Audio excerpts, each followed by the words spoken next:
Hey guys, it's CJ here, and today you guys are watching another one of my videos. If you haven't done so yet, please click that big red button down below to subscribe and give this video a big thumbs up if you are already a subscriber. So today's video is a bit more serious, and instead of explaining it, I'm just going to get straight on into the video. Woo! Okay, so today's video is all about atopic eczema and specifically my battle and struggle with it.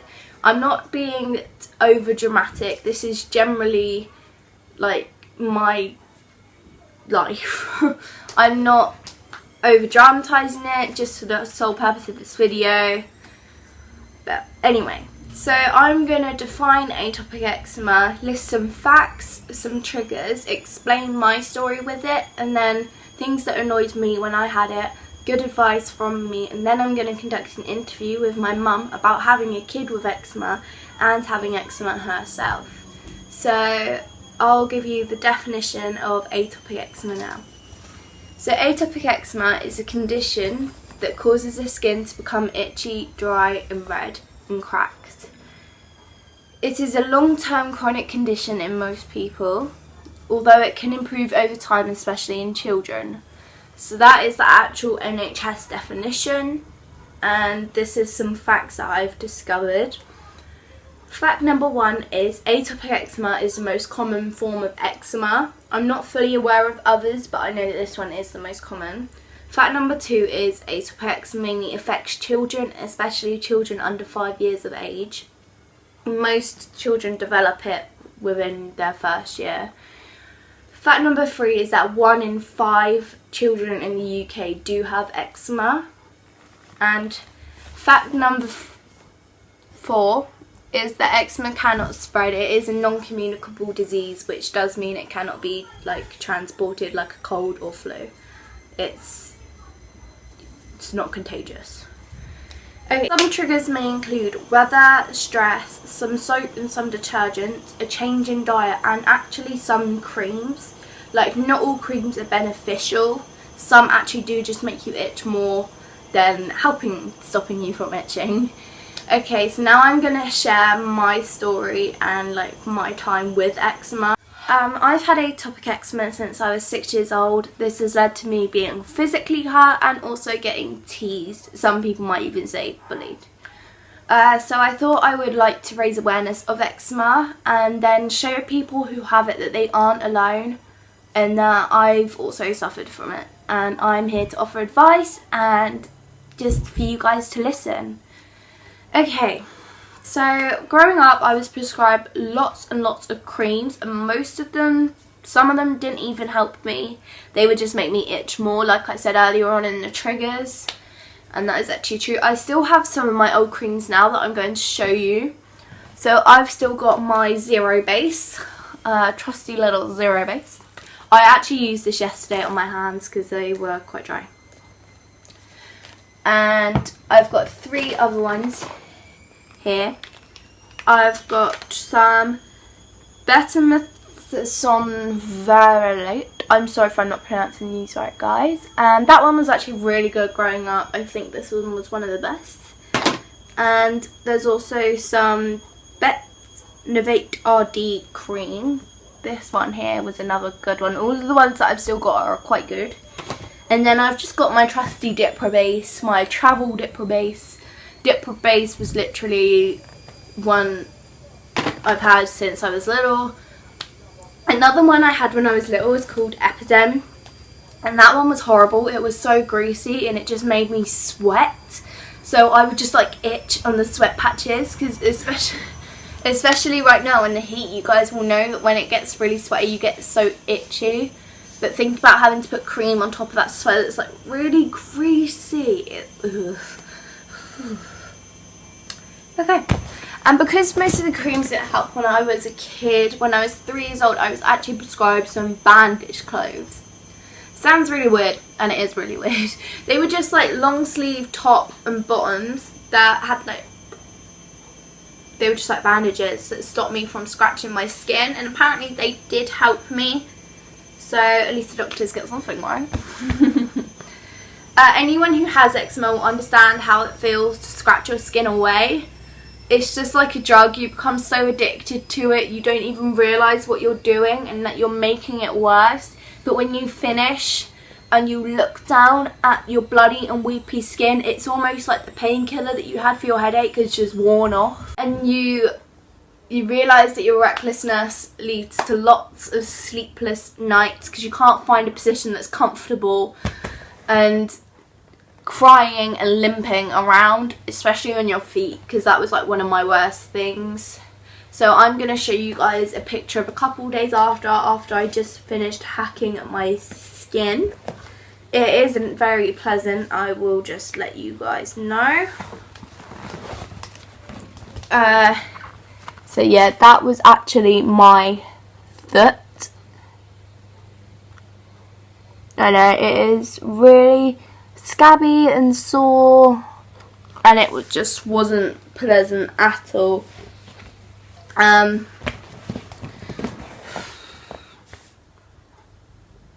then as I was growing up, like in junior school in year 4 and 3, people started to be mean to me, I guess, because they're at that not really mature age, because we were about 8 or 7 then. And I remember every look and every comment that people said to me or looked at me in that way. And one of the things that I remember, like, to this day is actually when we were doing an exercise in year 4 and we all had to hold hands, like, in a circle. And the person next to me, he looks at my hands and he goes, "Oh, I'm not holding hands with her. I'll catch something." What? What is the point in that? I mean, it's not contagious. So when people do that, it just makes you feel really, like, worthless. Like, you are the scabs on your body, and that's just not very nice. But when I do look back at my old eczema, which I have got some more pictures, I've got here a picture of me. That is literally my face. So upset. And that is my knees. As you can see, I was very young in this picture. But look at that. And then I've got one here of my hands. Yeah, I did just finish doing Nice for Life. But pay attention to my hands. They're just like really scabby and bloody, and it wasn't nice because they're so dry. You can even see, because my mum has eczema as well, you can even see that her hand's quite dry. So that's what eczema does to you.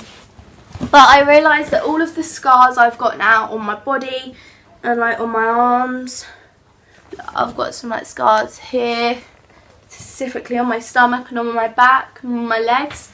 I realised that behind every scar is a battle that I've won, and I'm actually really extremely proud of that, because it just shows that I've overcome it. I've like looked back at eczema and I've gone, no. Anyway, so that is my story. Now I'm going to go on to some anger points that have angered me over the past years of me having seriously bad eczema. Okay, so the first one is when people offer advice, they think that they're helping, but they just go, "Don't scratch." Like, that is like telling me, don't go into a gorilla's cage. What? Of course I'm going to scratch. It's like when you have chicken pox and all you want to do is just scratch your skin. Actually, guys, as a kid I had chicken pox and apparently I didn't scratch that much. What? But my chicken pox story is for another day, because that was quite serious. Like, bruh, I still have all my chicken pox scars, pretty much. But yeah, anyway. The second thing is when people say that they have eczema like really bad, but it is actually just like a scratch that they've itched and made it red. No, you don't have eczema bad, you have a rash. Anyway, my third thing is people asking if it's contagious. It's obviously not contagious. Otherwise, whoever I touch is going to get scabs. But that doesn't happen because it's not contagious. And then my fourth one is that there are no self-help groups for people with eczema. And there's no health groups for the parents. It is literally, there's help groups for everything, autism, everything. Even in the library there's no books about eczema. There was books about asthma and hay fever, but none about eczema. I just feel that eczema is really downplayed, and I feel like people need to realise what an issue it is and if it is affecting so many people, then why isn't there a legit cure? I can't say that word. Cure. So my last thing is, every parents' evening, and my mum will vouch for me for this, all of my teachers went, because I used to have to excuse myself from class to go put on my cream, is they all went, oh, don't worry, you'll grow out of it. Now, as a kid, when it was bad, I was like, I just got so annoyed. But I have realised now that it does get better when you're growing up. I mean, right now, my feet are only dry. They're not half as bad as they were. So that is everything that angers me, and now I'm just going to share with you guys some advice. So my first piece of advice is, instead of itching yourself, itch something else. Like, say I'm in bed and I'm really, really itchy, I'll just grab one of my teddies and I'll just itch that instead, because it still gives you the same feeling, except for you're not itching yourself too. And also, if you want, you can, as you put plasters on yourself, you can also put plasters on your teddy to show that they're hurt too. My next thing is, find a cream that's right for you, because doctors might prescribe you one but it doesn't work for you. So you say, look, I want another cream because that one's just itching me all up, and then they'll give you one until you figure out the best one for you. Like I said, Dipra Base was really good as a kid. So yeah. My third one is, do not let eczema stop you from doing anything, because as a child I'm pretty sure that I regret doing some stuff and not doing some stuff, but I don't let it stop me anymore, which I'm really proud about. Okay, so now I'm going to welcome my guest, which is my mum, and we're going to do a little interview. Okay, hi Mum.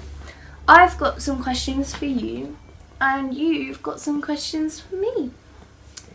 Okay, so I'm going to ask you your questions first. They're about being a parent who has a child with eczema and also having eczema herself.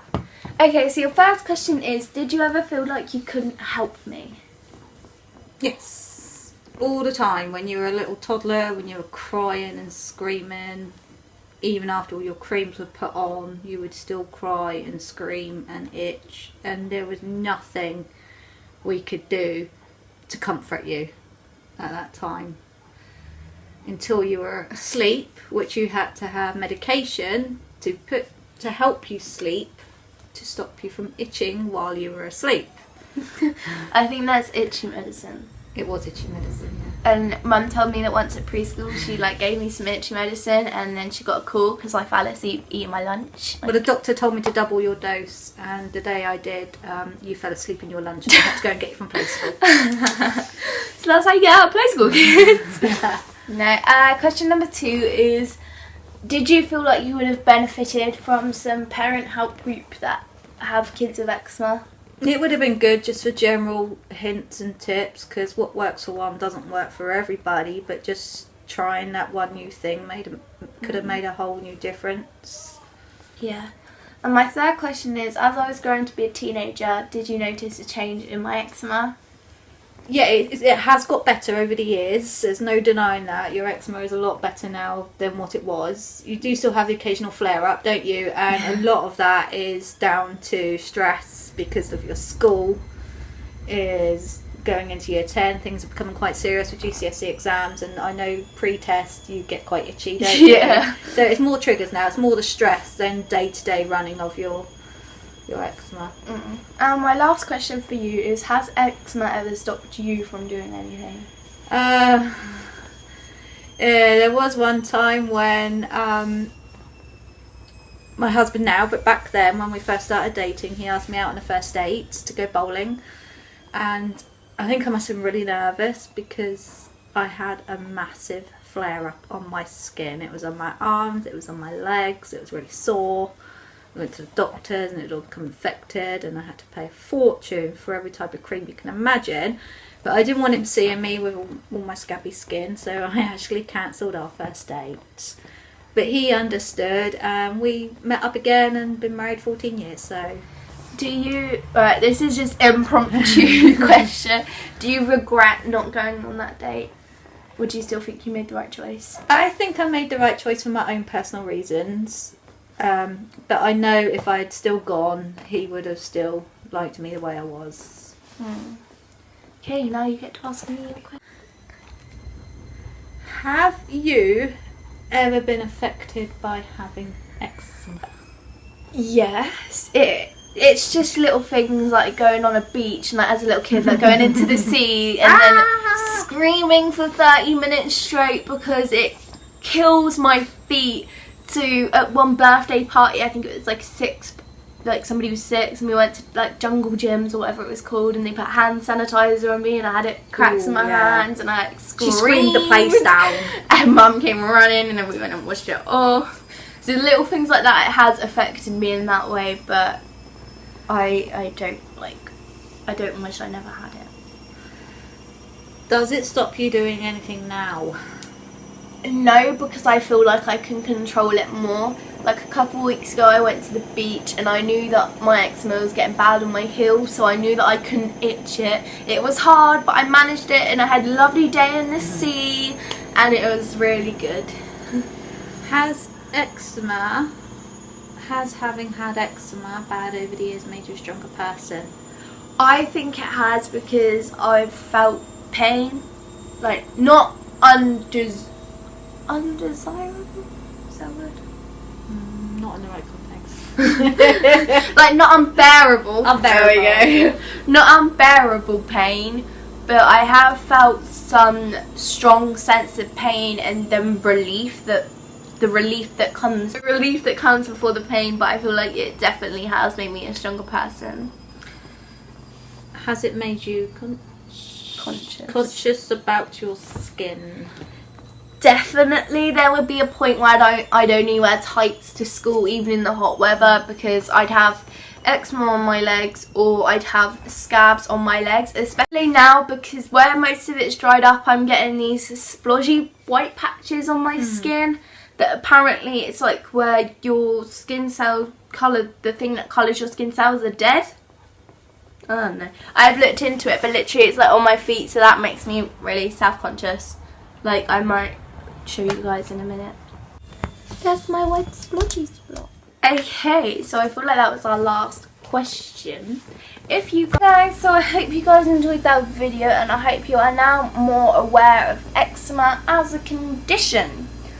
I just want to put it out there that people do have eczema worse than me. I'm not saying that I have it the baddest, but I'm saying that eczema isn't treated enough for what it is, and it could be made bigger thing in people's lives. Raise people's awareness. Exactly. So if you know anybody who has eczema or you have it, please share this video to make them aware that they're not alone. And if anybody doesn't understand it, just share this video everywhere so we can raise it and just make it. And they can ask you questions, can't Yes, and if you guys want to come in contact with me and to ask me any more questions, my Instagram is cj_yeah_ and I will definitely answer them for you. So I do hope you guys enjoyed this video, and please share it to people you think will benefit from it, and give this video a big thumbs up if now you are aware of eczema. And that's all I have for you guys today, so bye!